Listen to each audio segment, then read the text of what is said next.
আজকের আমার টিউশনিতে এদের কেন ঘুঘুমারা করিয়ে রেখেছি জানো? কারণ আছে। কারণটা হচ্ছে আজকের এই আমার টিউশনিতে এই বাচ্চাটাকে দেখতে পাচ্ছ? এই বাচ্চাটাকে ওরা সবাই মিলে পুষ্পা পুষ্পা করে রাগাচ্ছে এবং ওই বাচ্চাটা খুব কান্না করছিল, তাই আমি ওদেরকে আজকের ঘুঘুমারা করিয়ে দিয়েছি। এরপরে আমি গেলাম জলের কলের ধারে, গিয়ে দেখি সেখানে আমার অ্যালোভেরা গাছটা উপরে পড়ে রয়েছে।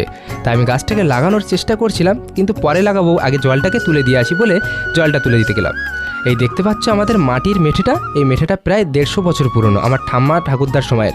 এই মেঠেটায় আমরা জল রাখি স্নান করার জন্য, আরও যাবতীয় ব্যবহারের জন্য, কারণ এখানে জল ঠান্ডা থাকে আর ভালো থাকে।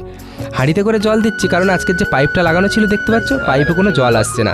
এরপরে মা এখানে ব্রাশ করছে আর আমার বাবা দেখো বাবার গাড়ির ঘরটাকে কাদা দিয়ে লেপছে, কারণ আগের দিন যে বৃষ্টিটা হয়েছিল না, সেই বৃষ্টিতে বাবার ঘরটা কিছু কিছু জায়গায় খারাপ হয়ে গেছিলো আর কি। তাই বাবা সেগুলোকে পাঁক নিয়ে এসে লেপে দিচ্ছে, পুকুরের তলা থেকে পাঁক তুলে এনে।